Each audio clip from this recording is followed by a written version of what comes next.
Welcome to Tales She Told Me, a podcast featuring honest conversation about what it means to be a woman, a mother, and in business. I'm your host, Farrah Haidar. Today, we will be discussing mind and body connection, and joining me is Leah Jantzen. Leah Jantzen is an elite endurance athlete, life coach, motivational speaker, and mother of 4 children, ages 10 to 19. She finds the time to compete in the Boston Marathon every spring and recently qualified to race at the Ironman World Championships in Kona, Hawaii next October. Leah uses her expert mental conditioning skills to perform at the highest level and teaches others to maximize their mindset. Now, full disclosure here, Leah is my coach, and I can tell you she's the real deal, and that bio doesn't do her justice. So, Leah, I got to tell you what drew me to you as a coach and why I wanted to have you on today was I was just like floored. I'm like, this woman is a mother of 4 and she does Ironman competitions. And I've heard you always say, like the thing you always say, it's not the competition, it's the journey, right? Like you've said it 100 times. And I'm like, so tell me, Phil, let's start off with like, what does this kind of physical challenge bring to your life? It brings to my life a kind of consistency, and it's grounding for me. It also brings purpose to my life, which I think is super important because as mothers, our purpose is so in our children and their well-being and in our husbands and in our homes. And it's like our purpose is so much for everyone else that this is something I discovered late in life. I didn't start doing any of this endurance training, working, racing until I was 42 years old. So it's not like this wasn't something I was born with. I mean, it was something I was born with, but I didn't discover it until later in life. And I think that's what drives me to share, because I want, all these women and mothers to find their thing. And for me, it's endurance running and triathlon, and why I couldn't have chosen golf or an easier sport that wasn't so grueling. And by the way, I think that every time I'm like running and it's so hot and I'm tired, I'm like, golf is really nice. Like, why didn't I? So anyway, but that's a great question. And I think that's what it does for me. It's so interesting because that it hit me right around 42 was I was like, I live in a home with 3 floors, right? Basement, first, second. And I literally have not one space that is my own, right? Even my Yeah. sink, somehow my kids like store their toothbrushes there. Like, why? You have your own bathroom. But it's so important. And I felt like it was really, really suffocating at Yes. that point, Yes. right? Like I Yes. couldn't get anything done. So I started kicking people out of my spaces. It hasn't really worked. You're like, full disclosure, I'm still Full working on it. We're still getting there. Every In once in a while, my son especially has his ways of like I think sneaking it's in. so important for parents, women, moms, dads to have their own space. Back when, after I turned 40, I had my youngest at 39 and a half. I was just about 40. And I turned 40 right after that. And I said, something has to change. Like, I need my own time. So my husband and I had this cool thing we used to do. We each gave one another 1 hour per day. Wow. You get an hour, I get an hour, and I could do whatever I wanted with that hour, Farrah. I could go get my nails done. I could meet a friend for coffee.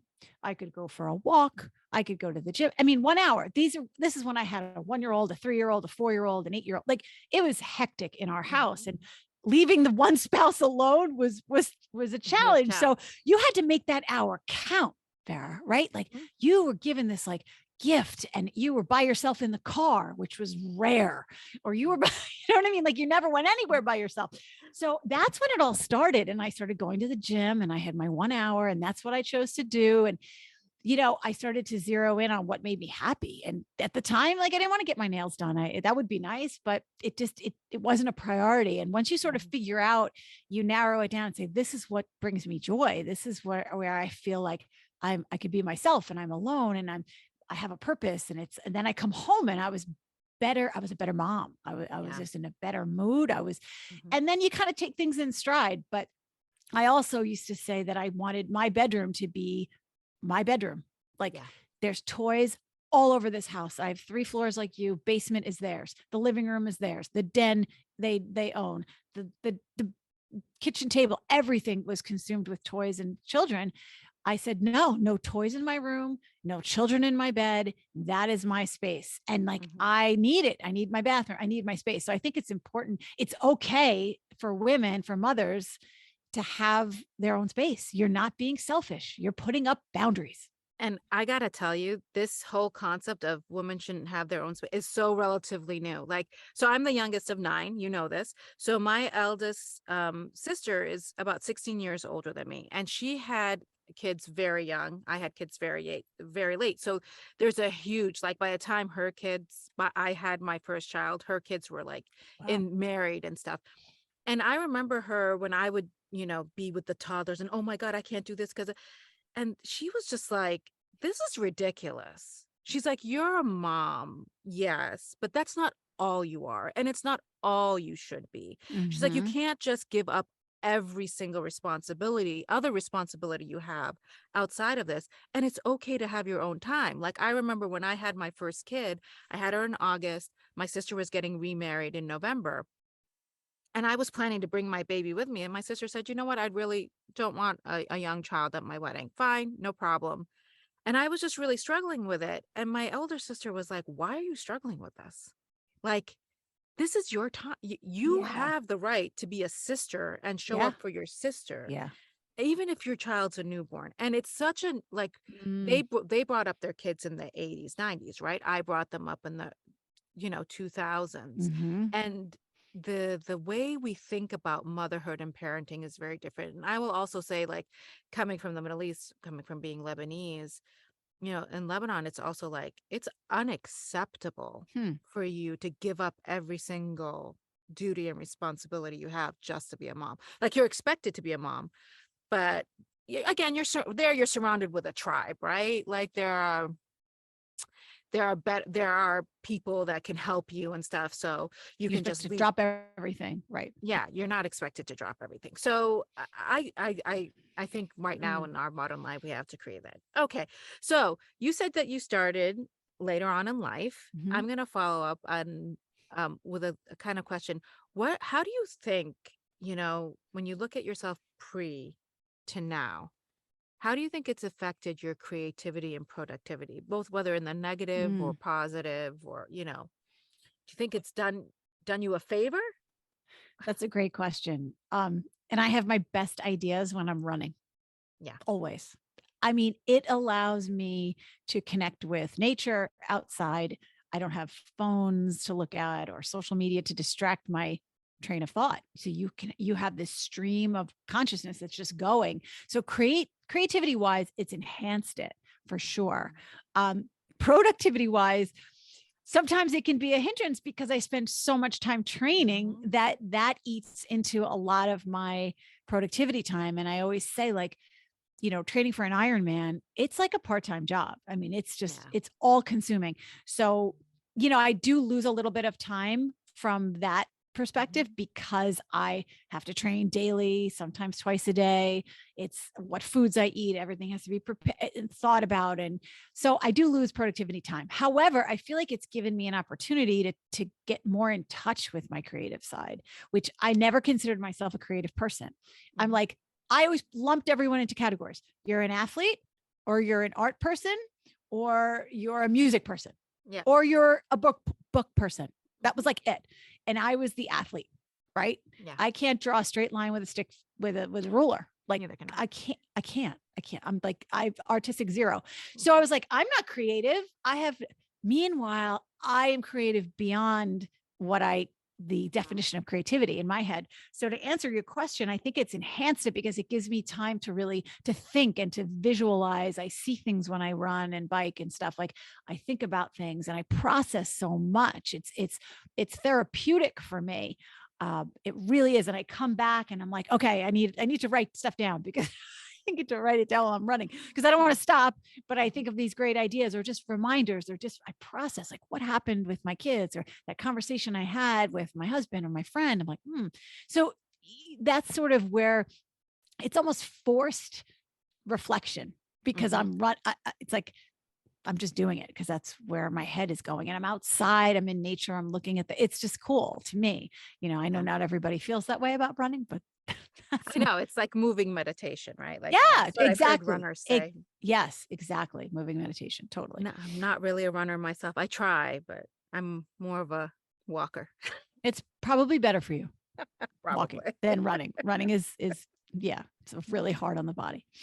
Well, let me say, so, some of our listeners may be very physically active, some maybe not. What is your like one tip as someone who got into it later on in life, right? Mhm.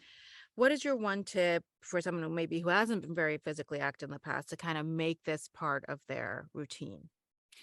That's an easy one. First of all, make it something fun. Hmm. Do short bits of it. Do not think you need to go out and walk for an hour on the first day. Walk for 10 minutes. Then the Yeah, following week, walk for 15 minutes. yeah. And you don't have to do it every day. Do it 3 days a week. People have this impression that it has to be big in order for it to be beneficial. Hmm. And that is not true. What's most important is that you're consistent, Yeah. that you're just consistent because you can build on consistency. Hmm.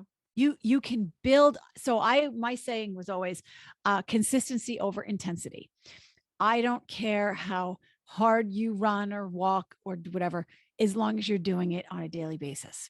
And then it becomes a habit. So start small is what I'm trying to say. Start really small. I have a loop around my neighborhood. It's a half a mile. I would say to somebody, do one loop every day this week.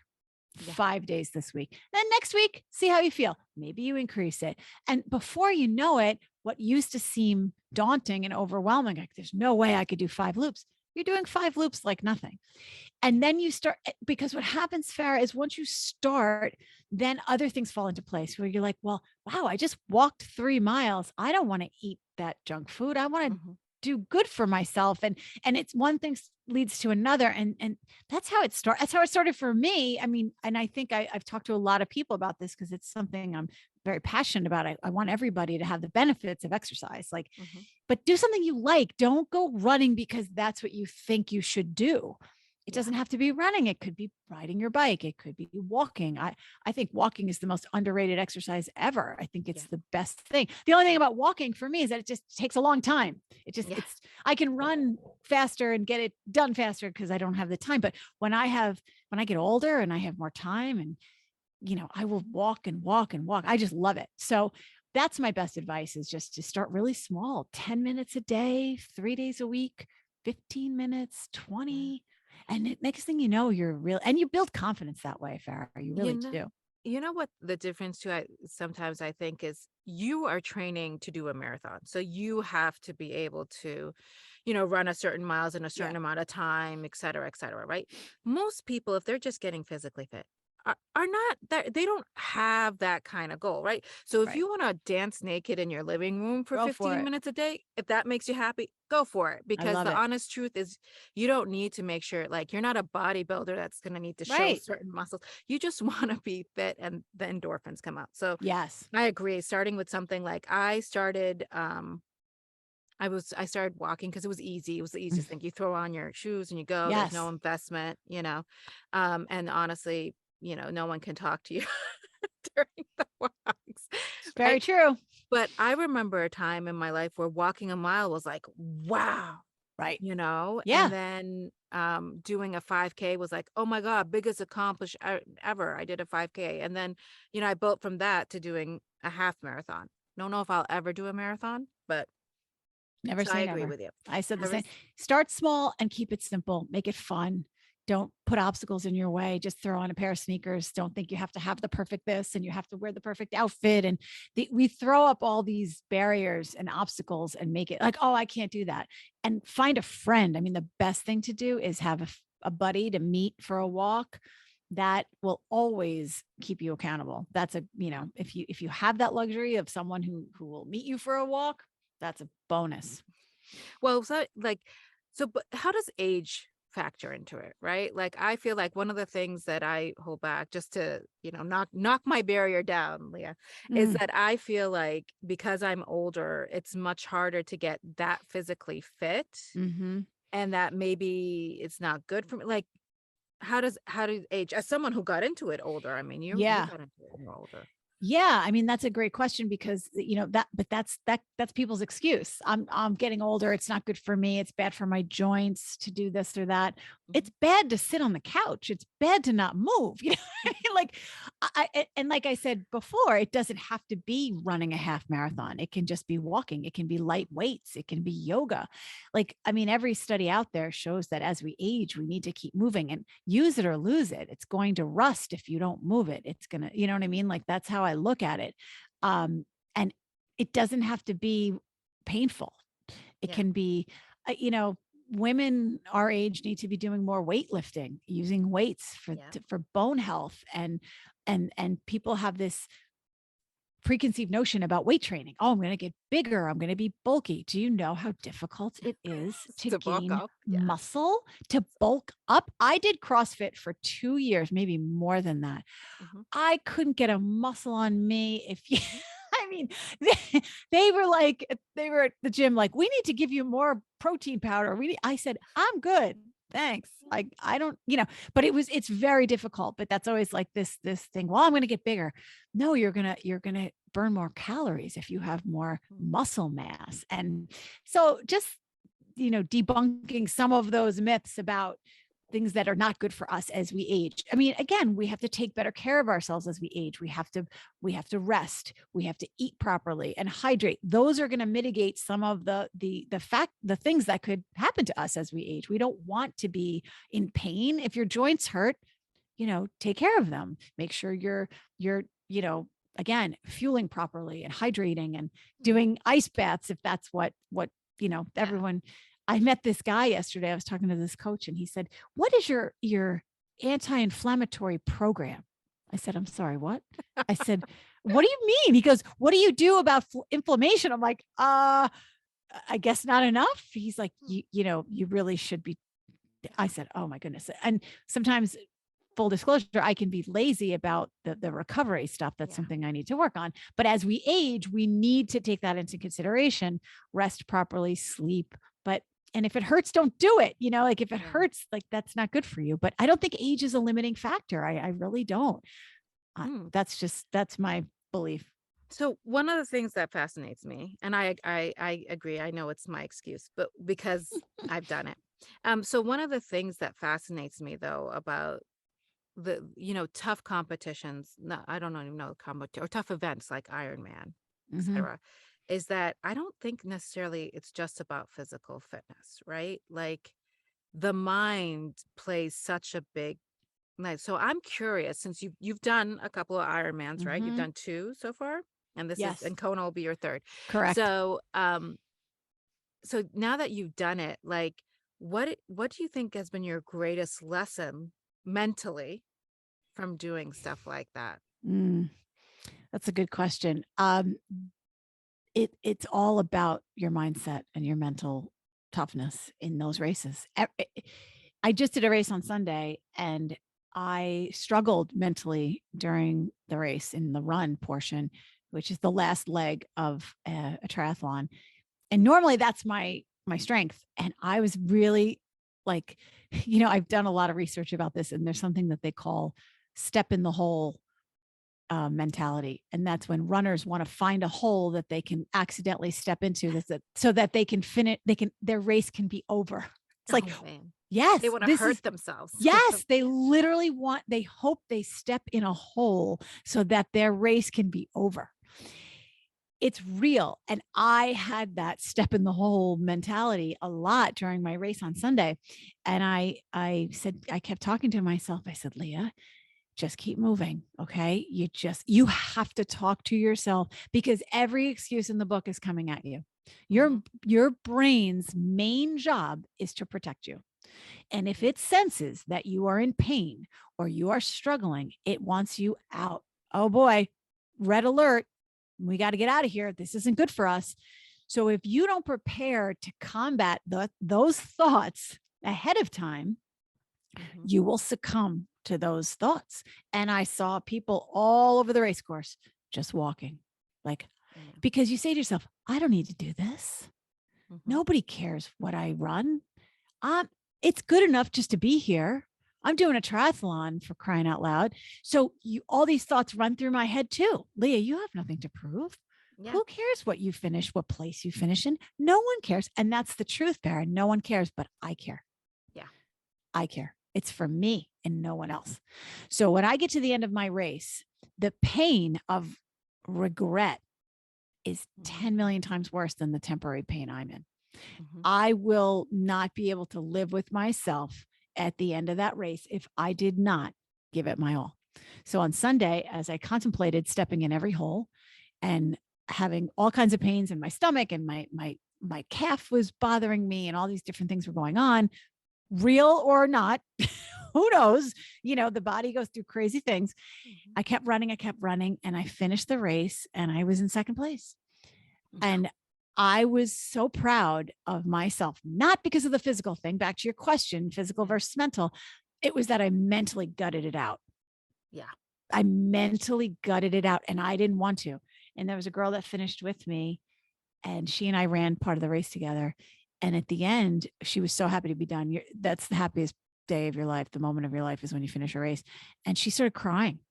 Yeah. And she said, that was so hard. I struggled. I said, Mary, me too. I really wanted to stop. She goes, me too. The whole time I said, yes. So I want people to understand that we all feel that way. We all want to stop. We all want to stop. The pros want to stop. I want to stop. You want to stop.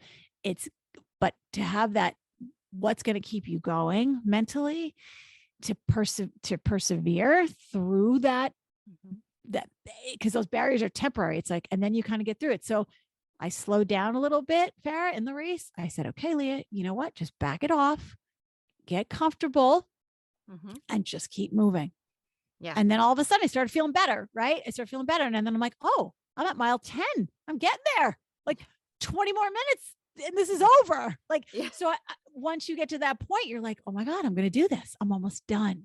Yeah. And that carries you to the finish. It's those middle miles that you really want to, that you struggle. So yeah, that's just a little bit of inside my process. Go ahead. Do you see it bleeding into other areas of your life? Like that same gutted out mentality? Yeah, I do. And that's the key, is how to use that same, keep moving, like, keep moving. Don't stop. Just slow down if you have to. Just pause. If you feel like there are days I feel like I'm taking on too much, and I'm like, nope, you just prioritize what's important right now.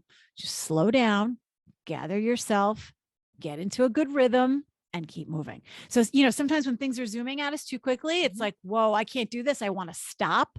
That's when there's too much going on. Okay, I need to just simplify. What can I do just to keep moving? All right, well, that's got to take a back seat. I can't do that right now. Like almost let go of some of the baggage so that you can move. It's like you're being weighed down. Same thing in a race. It's too heavy. There's too much. I got to let go of some of this expectation and just do my thing.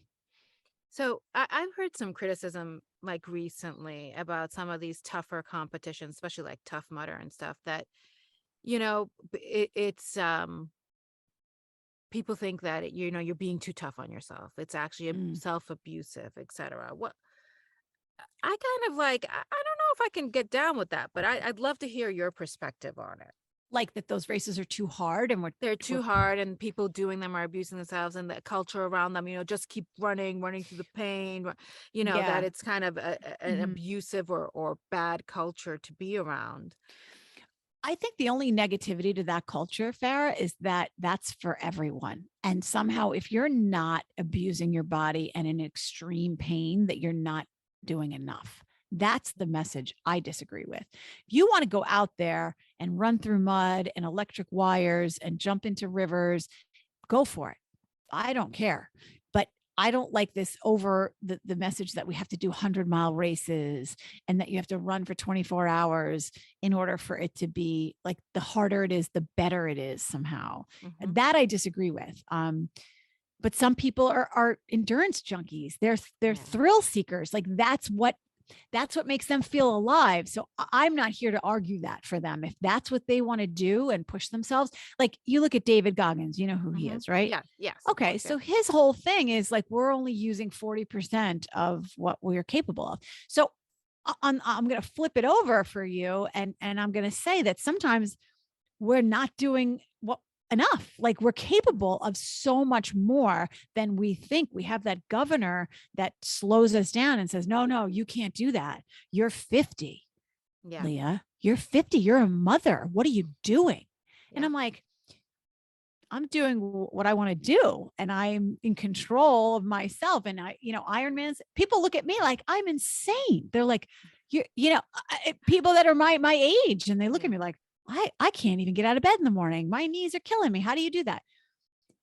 I consider myself fortunate, but that's my choice, that I Yeah. do this and I want to do it. So, and not everybody's built for it, Farrah. Like some people can do certain things and some people have other gifts. Like you don't have to run 100-mile races to get a benefit. You don't have to do, tough mudders and run through jungles and all this crazy shit that people do. like, you know, Well, honestly, that's one of the things I learned from doing a half marathon because I'm very type A. I can be very competitive, right? mhm, And I'm on this. I'm really not half marathon material, right? And I'm doing this race, and I'm looking around, and you were with me there, and I'm looking around. I'm like, oh, like I want, and you get into this mode like you want to compete, and then I said, yeah, no, this race is my race. And yes, my only condition is that I finish in yes, time, right? yeah. That was my only condition. But that was a lesson I learned to simply stay in my lane. And that actually translates sometimes into business. Oh, When you're totally. running a business, you're like, well, look at Mhm. what this person's doing and look what that business is doing. Da, da, da, da. And I've really learned, and it's a very valuable lesson in business, by the way, to not pay attention to your competition, No. right? Like you got to know what they're doing, but stick to what you do well and execute Yeah, flawlessly, and the competition will not matter. it won't. And it's been a lot of like that's something I That's an learned ego check. again. It's an Yeah. ego check. I Oh, it's an learned it ego check. again through the physical activity and It's the kind of same concept. You're so right. Comparison is the thief of joy, right? 100%. 100%. I say it all Yeah. the time. Do not, I said, stay in your lane.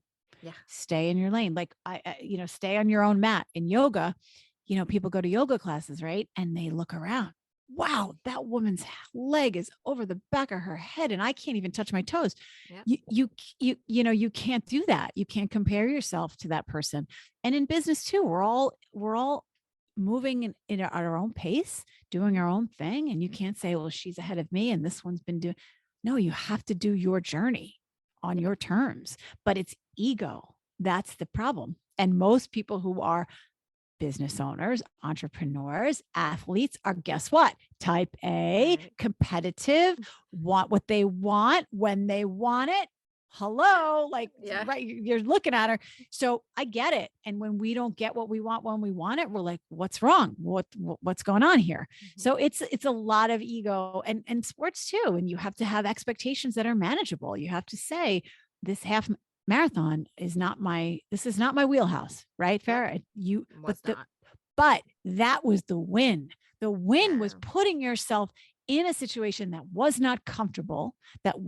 For me, that's my wheelhouse. So it's not a challenge. It's just do it. Yeah, I But know you blew through it. I was like, "Hi, Leah." but that's my wheel. But that's my It was, strength. yeah. That's my jam. But to me, it's more of an accomplishment for you to complete that than for me. Yeah. That I could do that all day. But for you to put yourself in a situation where you were not the front runner, this was not comfortable, and to push through mentally, because it was all mental, Mhm. and finish that race because your kids were going to be proud of you and you Oh, said yeah. you'd do it. And they got you to the fit that you said when they asked me, how'd you do? And I said, oh, I quit at mile 11. You couldn't live with that, right? Yeah. No, I Like, couldn't face them. I mean, I no. did that very deliberately, by the way. This is another trick is sometimes you got to use your ego for you instead of against you, which is I told a lot of people and Yes. I was checking in with people via text on certain miles. So I knew that if I failed, I would have to face them. Yeah. And that was just like, if I have to crawl I'm finishing that this finish line. damn I'm thing. finishing it. Yeah. Right. Yeah. So like I do have that ego. I know it's not something I'm necessarily very proud of. I just have it. Um, so I'm gonna ask you one practical question, then we can wrap up. So obviously you're a mother of four. You also have a job. You're a fabulous coach. Thank you. So yeah, but you're trained, you have this, let's call it a side hustle of training for Ironman. Sure. Um, so how do you fit it all in? I mean, how do you make the time, Oh, right? yeah. It's a challenge. I make the time by prioritizing what's really important Yeah. and by taking my laundry to the laundromat if I need to and not Yep. apologizing about it and saying no. I say no a lot. Mhm. Hey, you guys, you want to go hang out and we're all going, no, I got to go to bed early. I got to train in the morning. Yeah. My priorities are my training, my work, and my family. And Yeah. for now, it's temporary. I know it's temporary. Once I'm done with my race, life will resume back to somewhat normal, but that's just who I am. I've accepted who I am and I like it. I like being this person who's driven and who's trying to achieve new things and I'd rather do that than go drinking with moms on a Friday night. That doesn't Yeah. interest me. I don't watch television. Like I don't binge shows. I don't know what people are talking about at the time. I I'm a know. lot of fun at a party right now. All I talk about now. So I make time for the things that bring me joy. Mhm. Talk about joy. Uh, my kids. So when I'm not training and I'm not cleaning and doing laundry, I'm with my kids. Like we just do stuff and they, I just I've made it a priority. I have like 4 areas of my life: work, kids, fitness, and business. And my Yeah. business is something that I spend a lot of time on because again, it brings me joy. Laundry doesn't bring me joy. No. No, doesn't bring anybody joy. But Yeah. you know what, Farrah? I don't care. Like, if you walk into my house right now, it's not all put together. Yeah. And I don't care about that. Like, if you want to judge me on whether or not it's perfectly appointed and is it clean? Yeah, it's clean, but it's not well decorated. I don't have time to do that right now. I will have Yeah. time to do that later. So I don't apologize for what I lack. I I enjoy so much what I do that sometimes I just have to let go. And as I get older, that's become easier and easier. Mhm. At 40, at 35, I would have had a heart attack, but now Yeah. I don't care Yeah. anymore. Thank you, by the way, for not saying, well, I have an excellent organizational system, because I have to tell you, the amount of women, successful, accomplished women that I've seen ask that question and say, I have a really great organizational system, frustrates me because I know for a fact that's not how they're getting it done. No. Right. Like, just as someone who's been there, that you need to ask for help or get help Yeah. in a variety of ways, use technology to your advantage, say no to a lot of things. I'm like Yeah. you, I don't have time for TV. I'll make No. time sometimes to watch something Right. with my kids, Yeah. or If like it's to really go out important. in a movie or something, but that's because it's about the family. It's not about Yes. me wanting to watch something, Right. you know, or like I'll do Instacart. I'll do these kind of things Yes. because Yes. Yes. I don't have time. Like Yeah. I don't shop. Yeah. I don't do any of that. yes, and sometimes saying no, although I do admit that I think I've become a little too not fun these days. So that might have to change. And that's something that's a good observation for yourself. Like, wait a Yeah. second, I'm becoming too much of a good thing. I have to let loose a little bit. And that's fair. That's hard for me. I agree with, it's really hard for me to let go, like really hard to say that everything I do has to have such purpose. It's like, I no, know. it's like, no, it's okay to watch a silly movie and just relax. It's a challenge. I know personally you hit on something that's a big challenge for a lot of type A moms who are trying to do it all. Yeah. And once in a while, like that's why we go on vacation. That's the only time I really let go because I'm out of my house and I'm like, oh, this is, and it's so important to unplug and let go. It recharges us.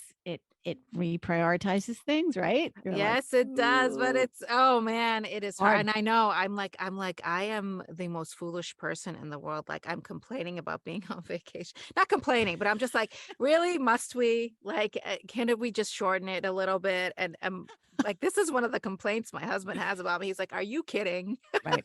So, Yeah, okay, we're not perfect. We're a work in progress. Like yeah. that's something you said, okay, I want to work on that. I need to have more downtime and maybe it needs to be scheduled into your day or your week. I'm not a Mhm. schedule person. Like my organizational system is, I don't know, like Do just what I go can get do what I done when can I can. do. Correct.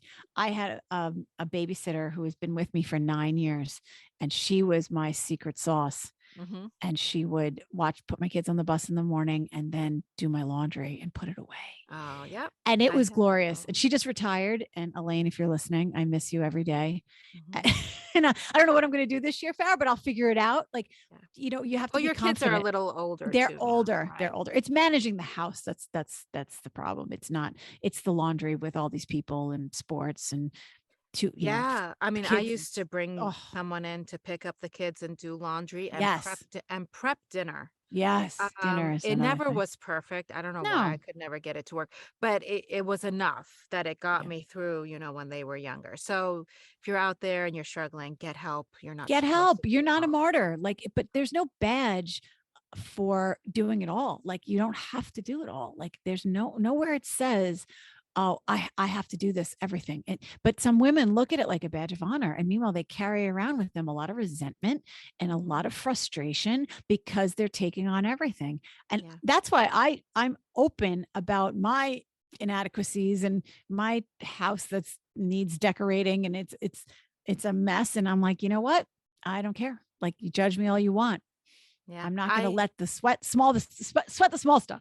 I'm with you. I have an episode, a solo episode coming out where I talk about once talking to an older woman that I met, and Mm, she was a doctor and all these, and she still had time for her grandkids and her kids, and I'm like, wow, you're superwoman. And she actually yelled at me to not call her superwoman. And so I'll tell you the whole story, oh, but that sounds good. it was a very fascinating from an older woman's perspective who had been through it, who just said, that's sorry, bullshit. And Yeah. I'm not gonna stand for it. So And it's perpetuating this idea. Yeah. it Yeah. is, and she didn't Hmm. wanna perpetuate it to the women that were around there. So, Hmm. anyways, Leah, it was a blast having you. I Same. enjoyed it every single time. We'll definitely have to do it again. Yeah, we really should.